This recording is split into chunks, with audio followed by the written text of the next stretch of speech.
En Mauritanie, le train se fait plutôt rare. Alors, il est très attendu. Car il apporte l'eau jusque dans les puits. C'est le seul point d'eau qu'on peut trouver par ici. Dans le train du désert, il y a du minerai et des passagers. Même si ça manque un peu de clim. Ça monte à combien la température? Oh, facilement les 42, 43 degrés. 43? Ouais. La Mauritanie, c'est du sable, une chaleur écrasante et tout à coup une petite oasis, comme un moment de bonheur. C'est l'oasis des mille et une nuits. Et on n'est jamais à l'abri d'une petite fête. Donc, pour prendre le temps de contempler, Pour découvrir des trésors perdus dans les sables et se sentir un peu comme Laurence d'Arabie. le train c'est pas mal.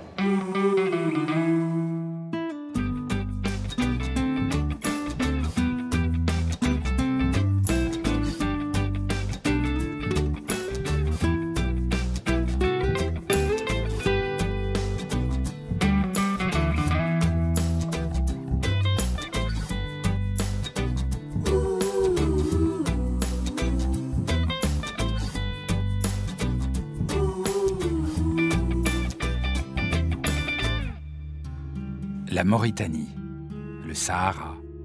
J'imagine depuis toujours des dunes qui ondulent à l'infini. Des montagnes solitaires brûlées par le soleil, une chaleur extrême. Un pays où il y a peu de visiteurs, mais fascinant, attirant, magnétique. Beaucoup d'aventuriers sont passés par là, y compris l'un des plus célèbres, le père du Petit Prince. Quand Saint-Exupéry volait avec son avion de l'aéropostale, il passait parfois au-dessus de ces montagnes et il constatait un phénomène étrange. Ces montagnes, vous voyez, rouges, sombres, tellement sombres qu'elles deviennent noires. Elle perturbait ses instruments. Les boussoles débousolaient. Eh bien, en fait, ces montagnes, elles sont magnétiques. Elles dégagent un champ magnétique que Saint-Exupéry a tout de suite interprété et il a confirmé à l'époque qu'il y avait ici beaucoup de fer. Tellement de fer que la France, la puissance coloniale en Mauritanie à l'époque, va y développer des mines, de vastes mines de fer qui ont entaillé la montagne et qui aujourd'hui fonctionnent toujours. Et pour loger tout le petit monde des travailleurs de la mine, il a fallu construire de toutes pièces une ville en plein désert. La ville de Zouérat. Des petits pavillons tout carrés, des rues à angle droit. Je ne m'attendais pas trop à trouver ce genre de ville en plein désert. Un ou deux lampadaires évoquent le passage des Français. Le dépaysement est presque total. Petite partie de pétanque quand même.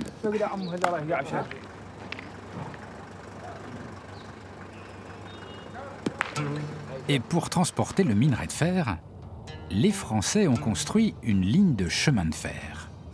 En plein désert, une ligne de 600 km, reprise aujourd'hui par les Mauritaniens, et qui transporte minerai et voyageurs. Évidemment, je file à la gare de Zouérat. Bon. J'adore ces gares quand on ne sait pas si c'est des gares. Donc normalement c'est là. Normalement c'est là. Il n'y a pas grand monde. Bonjour. Bonjour, bonjour. C'est ici la gare? Oui, non, c'est pas la gare, c'est un arrêt, c'est tout. Ah, ok. Et les voyageurs, ils montent ici? Ils montent ici. Ils vont tous venir ici. D'accord. Et il y a beaucoup de voyageurs qui vont venir prendre ce train? Oui, ils sont là déjà. Ils sont là? Ils sont là, là où il y a la grande antenne que vous voyez. Donc il faut que j'aille là-bas? Oui, Ok. exactement. Bon, Vous merci. allez trouver les voyageurs là-bas. D'accord.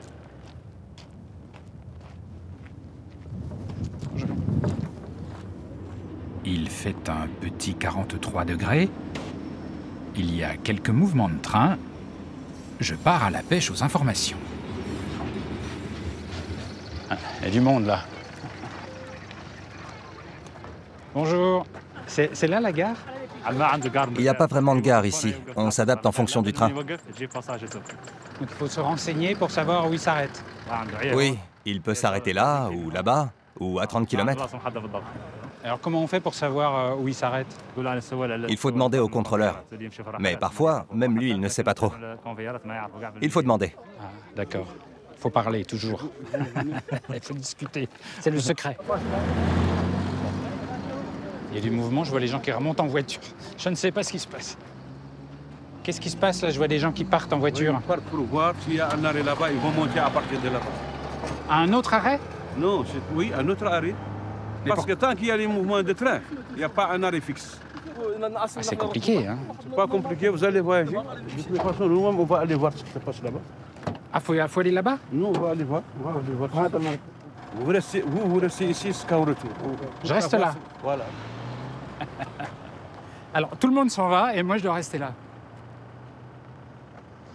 Bonjour. Vous allez à l'autre arrêt où il y a le wagon voyageur? Oui. Je peux venir avec vous? Bien sûr. D'accord. Je monte derrière? Oui. Ok. J'y vais parce que je suis le dernier. Je ne vais pas rester ici tout seul. Hop. C'est la gare la plus fluctuante du monde. Bouge instantanément.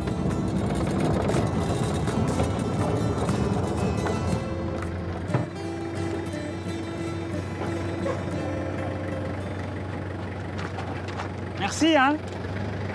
Merci beaucoup. Bon. On va attendre là.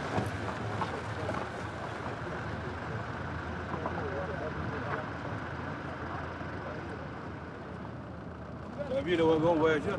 Il est où la voiture voyageur? C'est troisième position. La voiture bleue, là? Voilà, c'est celle-là. Ah, il n'y en a qu'une? C'est largement suffisant. C'est largement suffisant, une? Il n'y a pas beaucoup de passagers. Bonjour. Ah, merci. Hop. Bonjour. Ah, c'est full. C'est plein.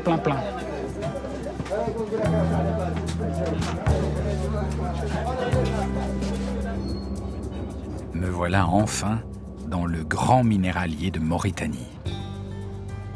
Il progresse lentement sur l'unique voie du pays, comme un long serpent du désert, très long. Selon le chargement, il peut s'étirer sur plus de 2,5 km.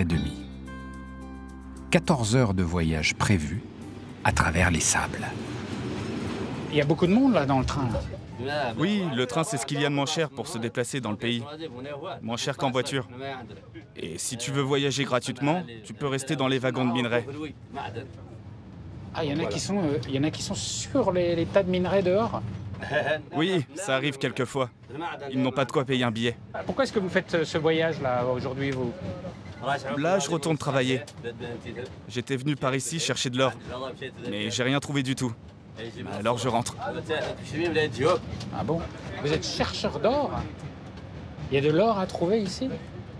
Ouais, certains en ont trouvé, mais moi non. Et donc vous partez tout seul dans le désert et hop, vous creusez? Ouais. Regarde. Ça, c'est moi qui creuse. Et tout le monde peut venir chercher de l'or comme ça, comme on veut? Non, en Mauritanie, il faut une autorisation. Et il faut être mauritanien. Sinon, tu risques la prison. Moi, j'ai l'autorisation de l'État. Pourquoi vous avez rien trouvé alors? Qu'est-ce qui s'est passé? C'était pas mon jour de chance. C'est comme ça, tant pis. D'accord. Et vous gardez toujours le moral comme ça, vous avez toujours le sourire. Il n'y a pas de quoi être triste. J'ai un toit, à manger, la santé, donc tout va bien. Je ferai mieux la prochaine fois. Bon, ok. Bah, j'espère que vous aurez plus de chance la prochaine fois, parce que j'adore, vous avez vraiment un super sourire. Merci beaucoup. Merci. Shukran.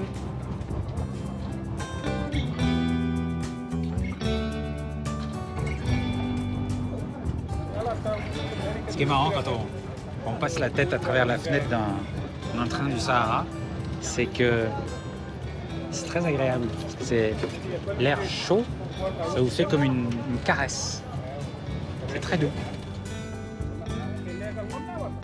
Nous roulons tranquillement. Le temps semble s'étirer. Il y a très peu d'arrêts prévus, mais pas mal d'arrêts imprévus. Le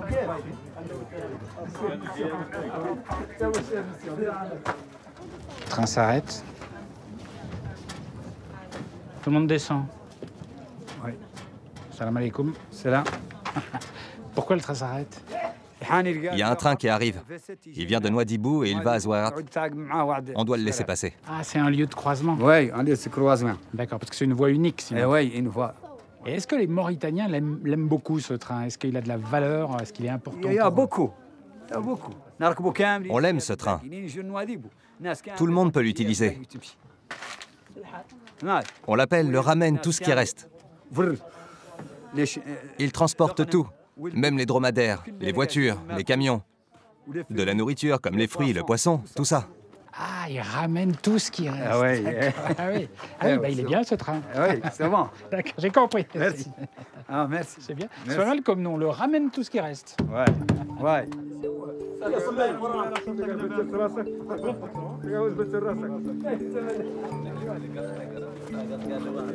Bon, bah, ça fait une petite demi-heure qu'on attend là que le croisement se fasse. Ce qui m'épate, c'est que tout le monde est très relax, personne ne râle.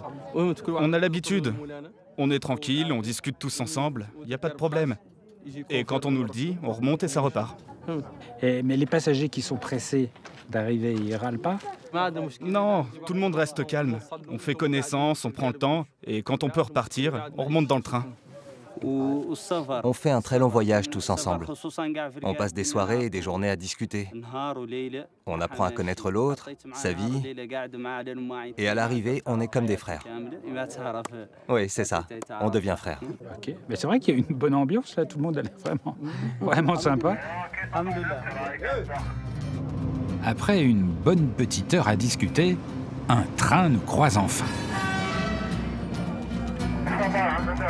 Nous repartons tranquillement. À nouveau, c'est le désert à l'infini. Un désert dans lequel j'ai bien envie d'aller me perdre.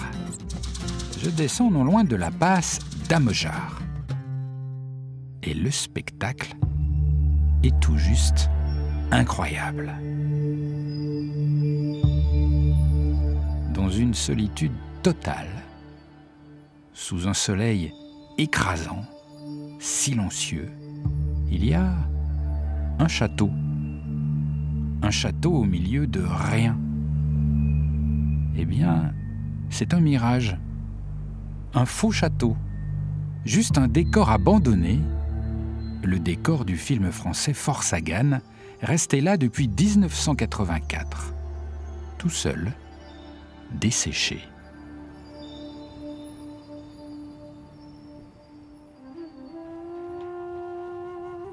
Je ne sais pas bien pourquoi, mais j'ai toujours été fasciné par le désert.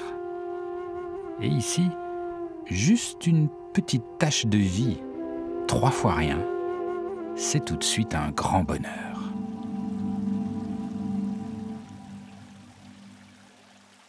Alors ça, c'est l'oasis merveilleuse ici. Il fait tellement chaud là-bas. Du coup, on est bien. C'est l'oasis des 1001 nuits. Avec des gens qui se relaxent là-bas. Franchement, je n'imaginais pas qu'une oasis, ça pouvait autant ressembler à une oasis, comme dans les livres. Bonjour. Bonjour. Ça va, elle est bonne? Ça va, c'était très bien, là. Et je peux la goûter? Oui.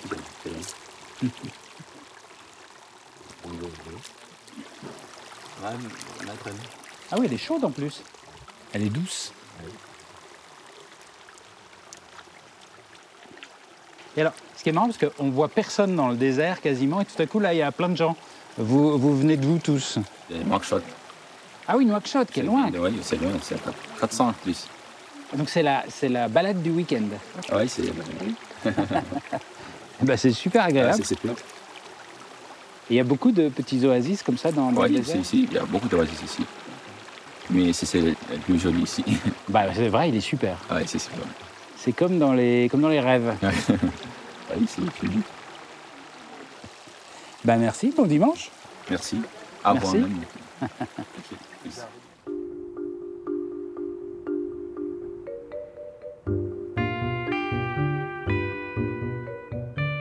Et l'oasis, ce n'est pas que pour la détente.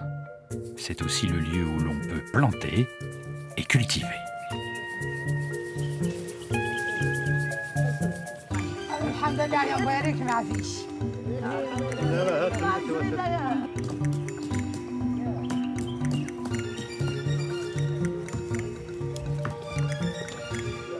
Ici, ça bosse.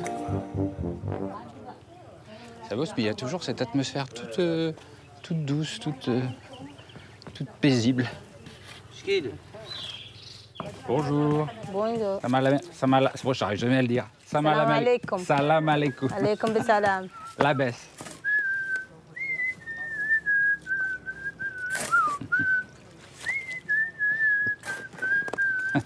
Ça va? Vous êtes de bonne humeur, vous? Hein? Quoi? Vous avez l'air de bonne humeur. C'est quoi? C'est l'ambiance de l'oasis? C'est quoi? Quand je ne me sens pas bien à la maison, je viens me ressourcer ici. C'est un endroit très tranquille, complètement différent du désert. Je me sens vraiment bien ici, au milieu des palmiers. Ah d'accord. C'est une sorte de petit paradis. Oui, c'est ça. Et alors, comment ça marche là? Comment vous amenez l'eau dans toutes ces petites parcelles de culture? L'eau vient d'un bassin. Elle arrive ici par des canalisations. Je vais te montrer. Là? L'eau arrive par ce gros tuyau là. Ça remplit notre réservoir. Et quand il y a assez d'eau, on enlève le bouchon. Puis l'eau va sortir vers les parcelles. Regarde, on fait comme ça. Tu vois? L'eau s'écoule. Et maintenant, je n'ai plus qu'à la diriger en faisant des tas de sable. Ah ouais, vous faites des barrages. Ouais, c'est ça.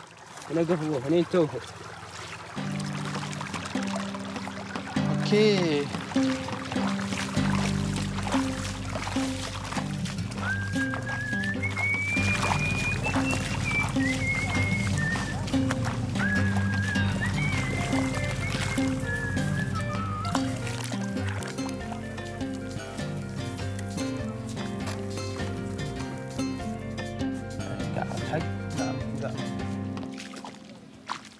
Mais alors, il faut que la pente soit calculée vraiment juste. Il faut que ce soit suffisant pour que l'eau aille irriguer toutes les parcelles et pas trop pour que ça chute. Oui, il y a des gens qui s'en occupent. Ils ont l'habitude. Ils prennent des mesures précises. Comme ça, chaque parcelle est au bon niveau pour que l'eau s'écoule correctement. Et là, qu'est-ce qui pousse là dans l'eau? C'est du blé qui pousse dans toutes ces parcelles. Ici, là et là, c'est du blé. Là-bas, ce sont des carottes.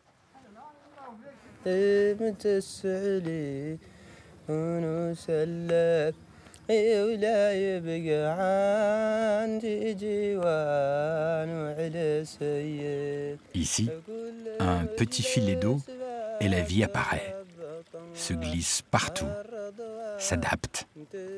Mais bizarrement, je remarque que sous les palmiers, il n'y a aucune habitation. Apparemment, ça se passe ailleurs.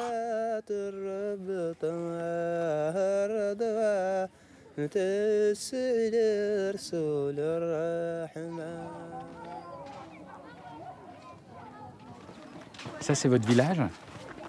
Oui, c'est mon village. C'est Tungad.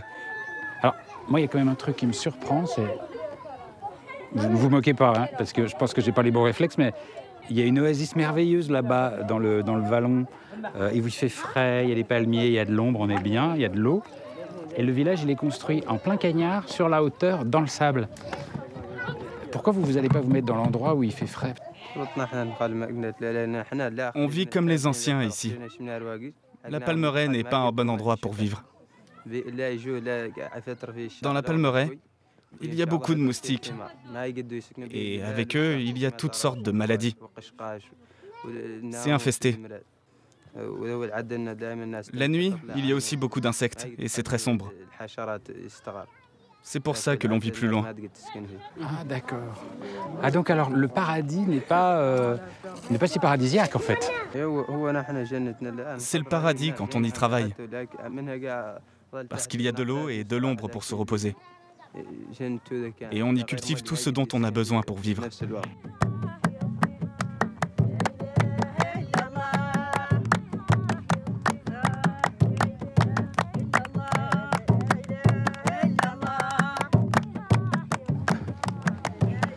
L'ambiance là.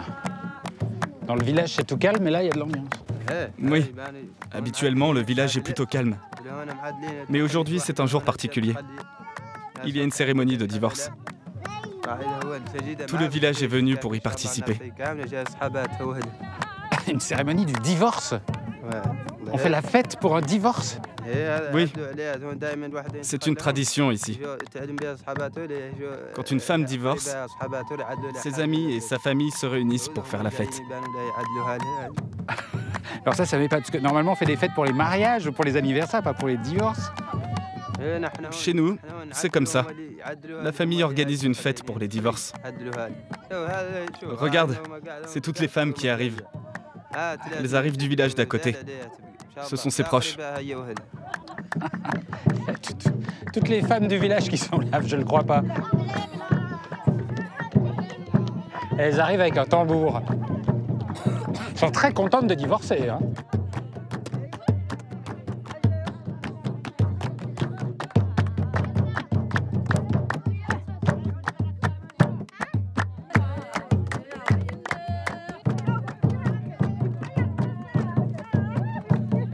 Qu'est-ce que c'est? C'est le papier du divorce.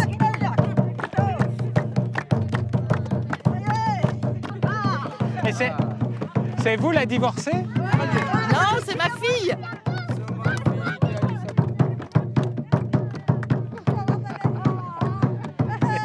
C'est surréaliste. Et pourquoi vous êtes contente que votre fille divorce?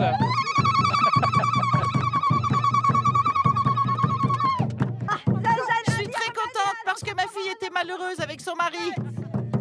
Mais aujourd'hui, elle est libre. Allez, tapez sur les tambours. Applaudissez.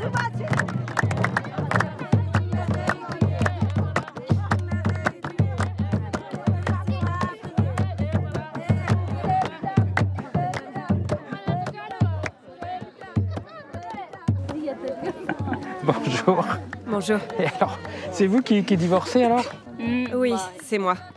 Et alors, qu'est-ce qui s'est passé? Pourquoi vous avez décidé de tout arrêter? Mon mari n'a pas respecté le contrat. Il a été voir d'autres femmes. Ah bon? Je lui ai dit, soit tu respectes le contrat, soit on divorce. Et là, tout le monde a l'air très content. Vous êtes contente? Oui, je suis contente. Parce que c'est lui qui n'a pas respecté le contrat. Il ne me respectait pas. D'accord.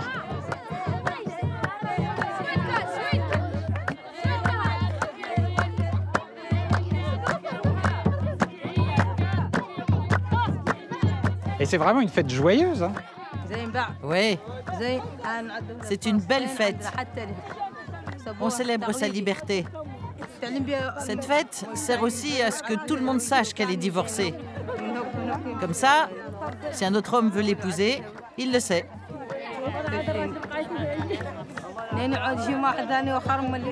Mais par contre, si une nouvelle occasion se présente, il faut attendre 3 mois pour se remarier. C'est la règle. Ah d'accord, 3 mois. Et pourquoi 3 mois? Pourquoi? Comme ça, on est sûr qu'elle n'est pas enceinte, qu'il n'y a pas de bébé. Ah ok. S'il n'y a pas de bébé, c'est bon.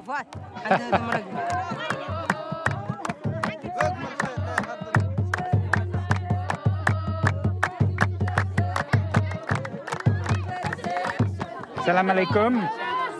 Bonjour. Vous avez l'air très contentes, hein, toutes les trois, là. Oui, on est très contentes parce qu'on fait ça ensemble. Tu comprends?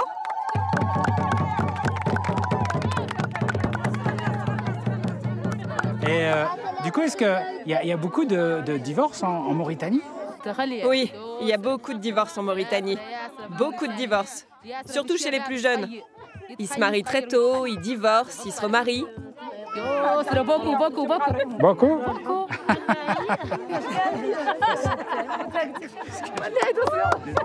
En tout cas, ça a l'air de vous faire rigoler. Je ne pensais pas assister à une fête rigolote du divorce, franchement. Et vous avez divorcé? Vous allez divorcer? Je sais pas. Moi? Non, pas du tout. Je suis heureuse avec mon mari. Il s'occupe bien de moi et de nos enfants. On restera ensemble jusqu'à notre mort, si Dieu le veut. D'accord. Donc vous avez un bon mari. Oui, mais si je divorce, je me marie avec toi. Vous voulez divorcer à cause de moi? Mais non, mais moi je veux pas briser un ménage avec tous ces enfants. Non, il gardera les enfants et moi je partirai avec toi. Avec toi.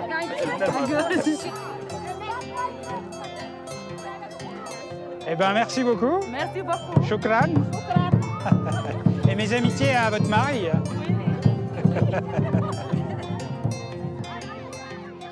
Voilà ce que j'adore dans les voyages. Un endroit improbable, un modeste village écrasé de chaleur où je ne me serais peut-être jamais arrêté spontanément et au bout du compte, un moment que je ne suis pas prêt d'oublier. Je reprends le train du désert, l'un des plus longs minéraliers du monde, et je me demande bien ce que ça fait de conduire un train pareil. J'ai réussi à me faire une petite place dans la loco.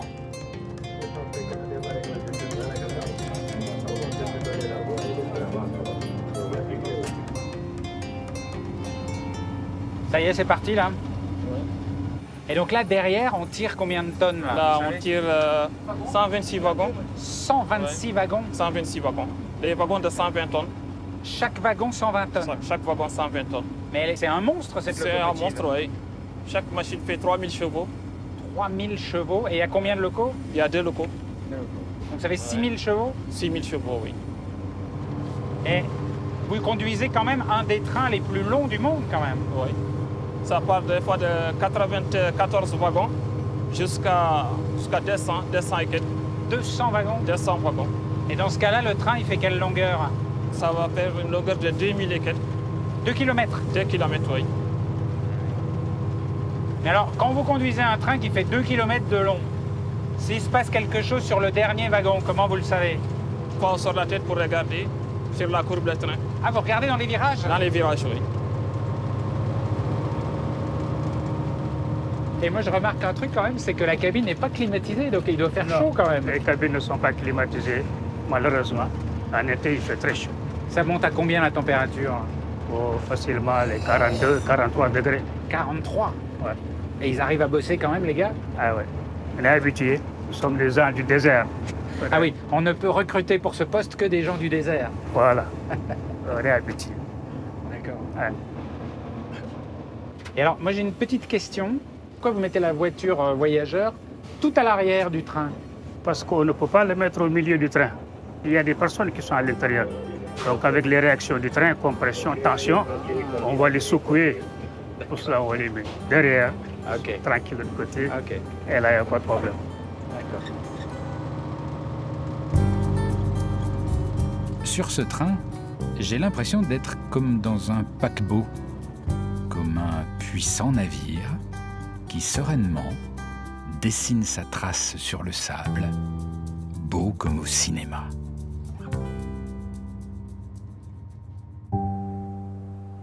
Et dans ce désert, on m'a parlé de villes oubliées. Les mystères du Sahara, ça me fascine. Je descends du côté de la ville de Chinguetti.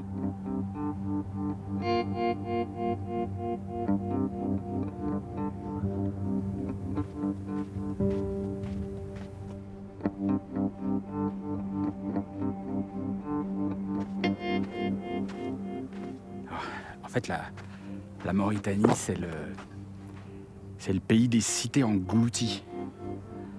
Englouties par les sables qui avancent comme ça, inexorablement. Ça paraît incroyable, mais là, quelque part, sous ces dunes, il y a une ville qui s'appelait Abver, qui avait été fondée au 8e siècle. Et ça a été une lente agonie. Elle a disparu sous les dunes jusqu'au XIIIe siècle à peu près, où on a reconstruit une nouvelle ville qui est là, juste en face, qui s'appelle Chinguetti. C'était une ville très vivante, c'était un gros centre spirituel, culturel, c'était sur la route des caravanes. Et si vous regardez bien, elle aussi est envahie par les sables. Et donc du coup, on a construit une 3e ville qui est là, la nouvelle Chinguetti. Dans les ruines de la 2e ville, l'ancienne Chinguetti, celle qui s'ensable inexorablement, il y a tout un tas d'indications qu'on ne s'attend pas trop à trouver là. Un peu partout, disséminées dans la ville et le sable, il y a des bibliothèques. Certains appellent Chinguetti la Sorbonne du désert. À la grande époque des caravanes, des marchands, mais aussi de nombreux pèlerins et savants s'y croisaient et s'y installaient même. Des universités coraniques y ont été créées et aujourd'hui encore, derrière les murs desséchés, se cachent des trésors.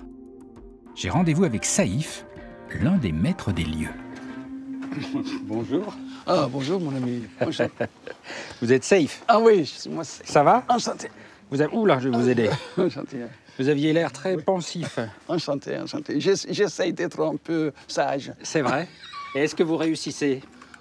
Je pense. C'est vrai? Je sais. Ah, donc j'ai un vrai sage en face de moi. On essaye d'être sage toujours. Mon Dieu. Enchanté. Ben, enchanté. Enchanté. Et alors, c'est votre bibliothèque ici? Ah oui, c'est chez nous. C'est la fondation de la famille Ahmed Mahmoud. On a le droit d'aller voir? Avec la clé ou sans la clé? Ah ben comme vous voulez. Moi, l'essentiel, c'est que je puisse rentrer. Je pense qu'il faut y trouver une clé. Ah, c'est la clé, ça? Ah oui. Ah, mais elle est incroyable, cette clé. Mais elle date de quand, cette clé? 1264, au moins. 1264? Au moins. C'est dingue, ça servait de brosse à dents aussi ou pas? Non, sûrement pas une brosse à dents. On essaie? Oui. Bismillah. Bismillah.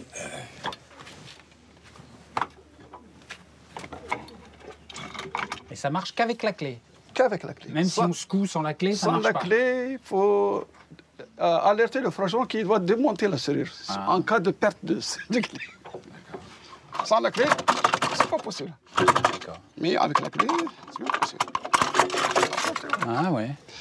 Et des mêmes clés sont toujours trouvables au Yémen, d'origine d'ailleurs, à côté au Maroc, ici, et même au pays de Gon, au Mali. Une touriste pense que c'est peut-être l'origine des cartes perforées. Ça m'étonne un peu, mais pourquoi? Et là, je peux entrer? Bien sûr, on va rentrer tous. C'est là, la caverne au trésor. Mais attends que je rentre le premier. Ça va? Oui, c'est bon, c'est bon. Jusqu'à présent, c'est bon.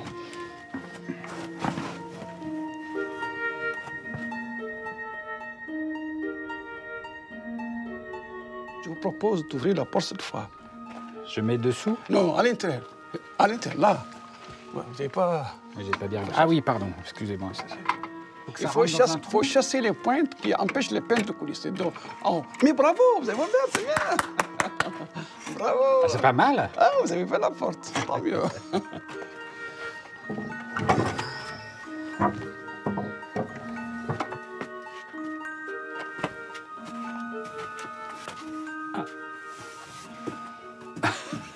Et je m'attendais pas à ça. Oui. Je m'attendais à une bibliothèque avec des livres. Oui, les livres sont là. Les livres sont protégés dans des boîtes d'archives. Pour garder contre la termite, contre la poussière. C'est une mesure de protection. Ils sont là, croyez-moi, ils sont dans des boîtes d'archives.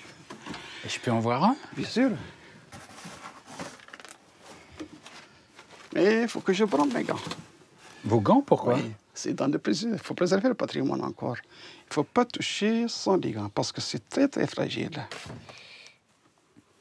Oh là là. Ça, c'est quelle époque? Celui-là, c'est un livre lithographié. Ce sont des textes gravés sur la pierre et pressés sur le papier. C'est l'ancêtre de l'imprimerie? Oui, à peu près. C'est l'intermédiaire entre l'imprimante et le manuscrit. Et là, vous avez un peu scientifique, c'est astronomie, ce sont les constellations, le cancer, la balance. Bien sûr, avant Galilée, avant Copernic, on savait tout déjà. On savait que la Terre est ronde et que tourne, bien sûr, autour de la Terre, autour du Soleil. Attendez, vous voulez dire qu'ici, avant Galilée, on savait déjà que la Terre était ronde? Bien sûr, bien sûr, bien sûr. Bien sûr. Ah oui? Ah, bien sûr. On dit que les Arabes sont parmi les premiers enseignants dans ce monde. Et là, c'est déjà la représentation? Ça, ce sont les constellations, les cancers, la balance et d'autres constellations. Chinguetti est une ville d'érudits. Elle compte encore aujourd'hui une dizaine de bibliothèques familiales. Les plus vieux ouvrages dateraient du IXe siècle. Certains d'entre eux sont des manuscrits sur peau de gazelle. Il y a beaucoup de livres religieux, mais aussi de sciences, de littérature et de poésie. Bonjour.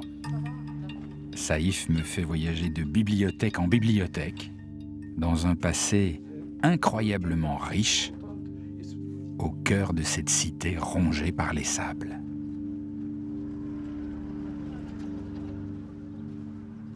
Il y a beaucoup de sable. Oui, les lieux sont beaucoup ensablés. Et que vont devenir les livres si c'est englouti par le sable? Vous allez les mettre à l'abri quand même? Oui, on essaie de mettre les abris avec des moyens de bord. Les moyens de bord, c'est quoi? C'est des scanners, c'est des boîtes d'archives, même pourquoi pas des armoires. Mais pour mieux protéger, vraiment, il faut faire de plus.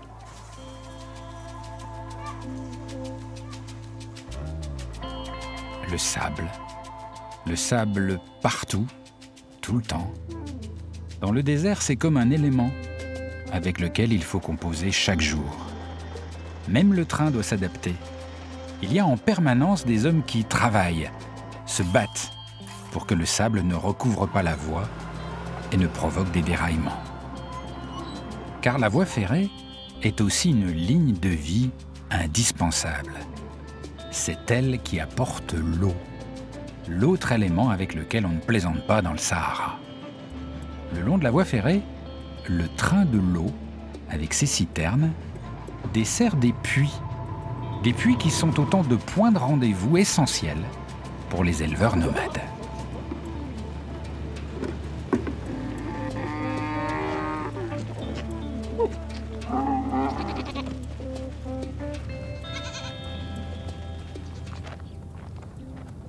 Ah ben là, il y a des chameaux, des dromadaires. Ils sont beaux ces dromadaires. Bonjour. Ah bien. Ça va? Ta santé est bonne? Tu vas bien? Donc vous faites boire vos chameaux avec l'eau du train, vous alors? Oui, c'est le seul point d'eau qu'on peut trouver par ici.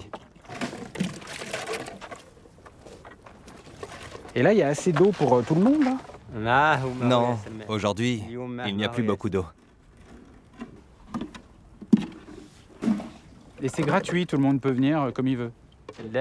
Oui, c'est gratuit pour tout le monde. J'adore. Mais alors, un dromadaire qui boit, il boit pour combien de temps? Tout dépend de la chaleur. S'il fait très chaud, il peut tenir 4 ou 5 jours. L'hiver, 10 ou 15 jours. Mais s'il ne fait pas chaud et qu'il y a beaucoup d'herbe, il peut tenir 5 mois. 5 mois sans boire? Ah, c'est incroyable, ça. C'est marrant, un dromadaire qui boit, ça secoue les narines après. Il secoue la tête pour se sécher les lèvres. C'est trop drôle. Il fait sécher ses lèvres parce que le dromadaire n'aime pas avoir la lèvre humide, c'est ça? Non, il n'aime pas ça. Il secoue toujours la tête quand il a bu.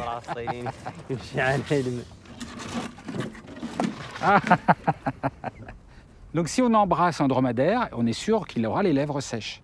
Ici, on n'a jamais vu quelqu'un embrasser un dromadaire.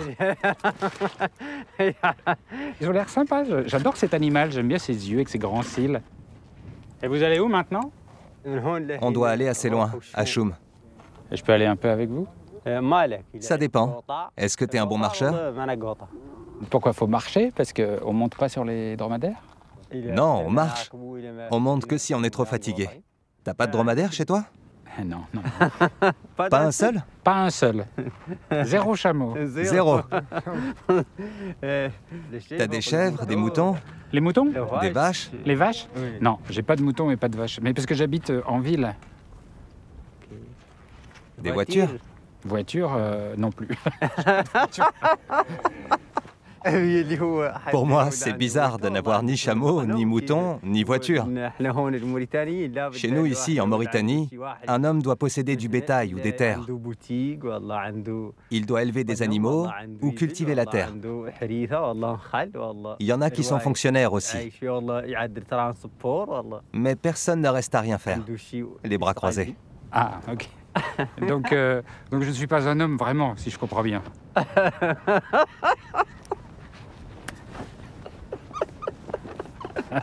On y va?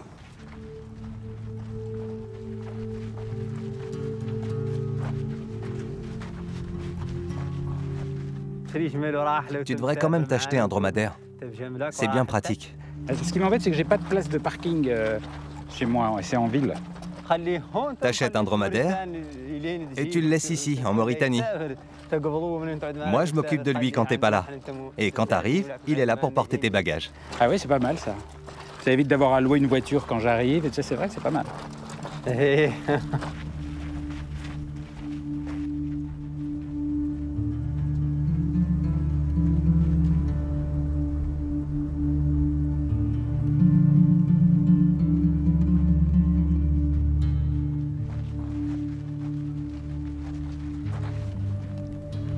T'es fatigué?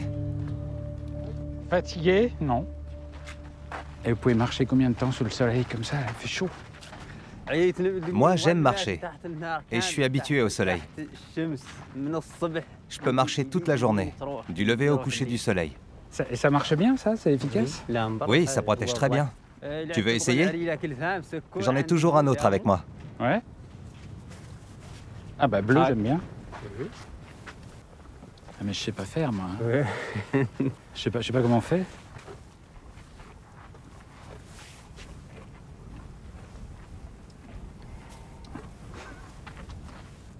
Ah, ça fait du bien par rapport au soleil. Ouais. Ça va? C'est bien? Ça va bien. C'est beau? C'est bon. Je suis magnifique? Oui. C'est bien. C'est bien? C'est bien. Yeah. Ah, c'est bien, et ça fait frais, c'est étonnant. Oui. Ah, c'est bien. C'est bien. Ça soulage la tête. Oui.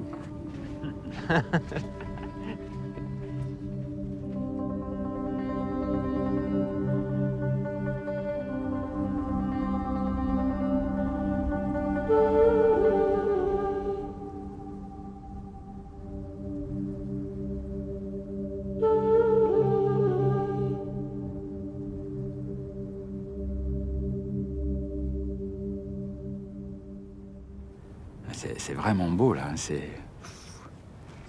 C'est fascinant. À la fois, c'est immense, ça paraît très, très grand. Et puis, en même temps, on se sent comme dans un petit cocon, comme protégé par quelque chose. Je ne sais pas comment décrire. Oui, on se sent toujours bien au milieu de ce désert. Moi, je n'ai jamais eu de problème ici. Je me sens totalement en sécurité, en confiance. Ah oui, c'est ça, de confiance, exactement, c'est le mot.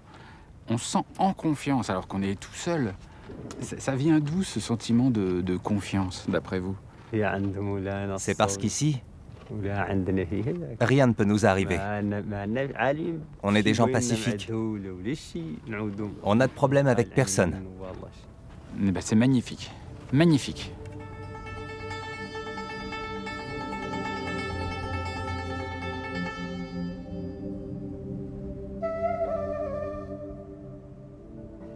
On s'arrête là. Vous déchargez tous les bagages ici? Oui, on va dormir ici. Ah, là? Pourquoi là? Parce que la nuit tombe. Il faut faire du feu, cuisiner et surtout trouver de quoi manger pour les dromadaires. Ah ouais? Mais qu'est-ce qu'ils vont manger là? Il y a 3 touffes d'herbe. Ici, il y a tout ce qu'il faut pour eux. Regarde là-bas. Tu vois? Il y a plein d'arbustes. Ah bon? Les épines là-bas, c'est bien? C'est pas des épines, c'est des petites pousses. Les dromadaires aiment bien ça. Ah bon, d'accord, ok.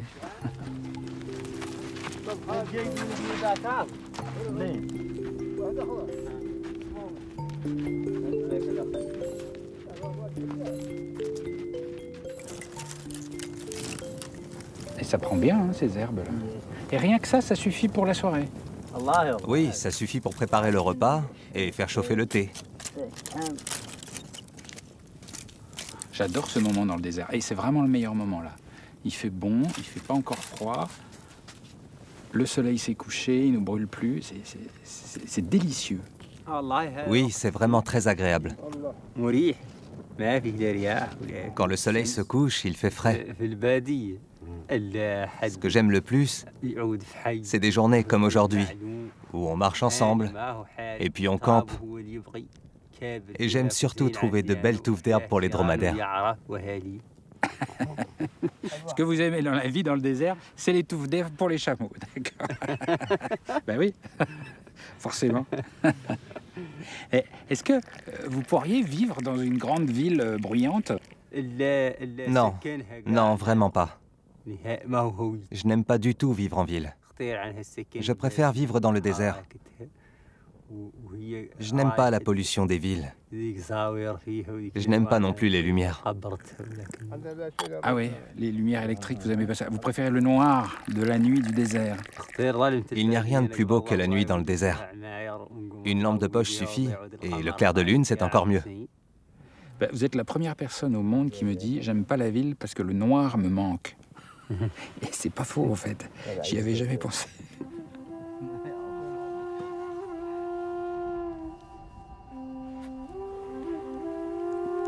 Ah, t'es que ça. Non. Merci.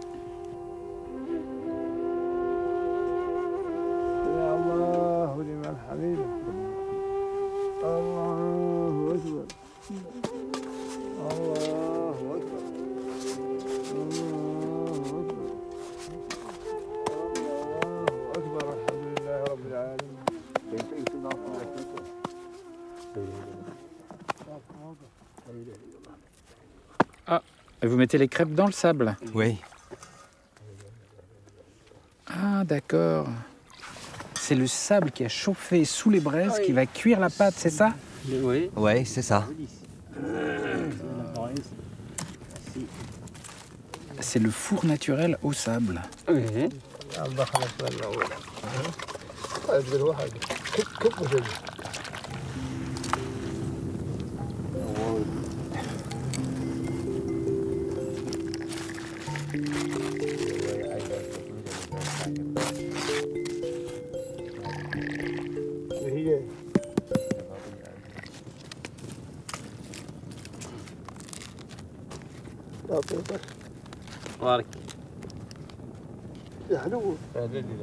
Merci. Il n'y a pas de sable, hein? C'est dingue, ça. Je regarde à la lumière parce qu'on voit rien.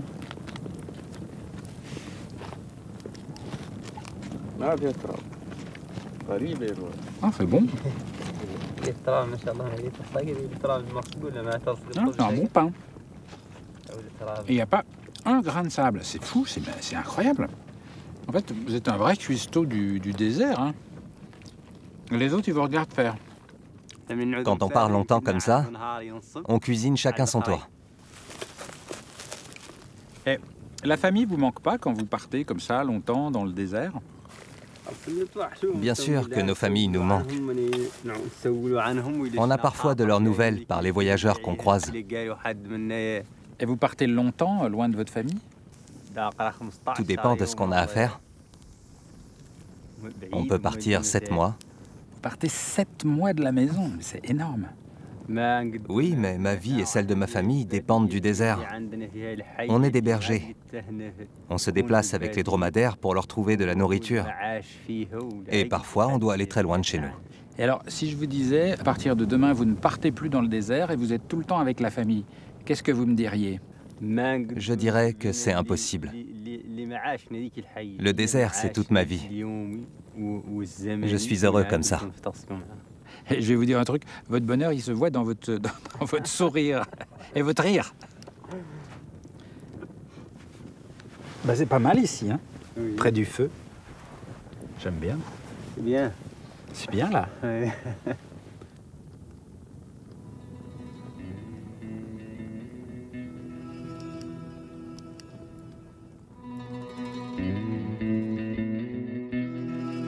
La Mauritanie, c'est comme une pépite.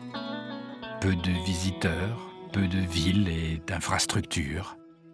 L'impression d'un grand désert. Et pourtant, découvrir ce pays, c'est comme découvrir un trésor caché. Des paysages incroyables, un accueil tout en douceur, une culture méconnue. La Mauritanie sort à peine de longues années d'isolement. Elle est magnifique. Il est temps d'y reprendre l'aventure.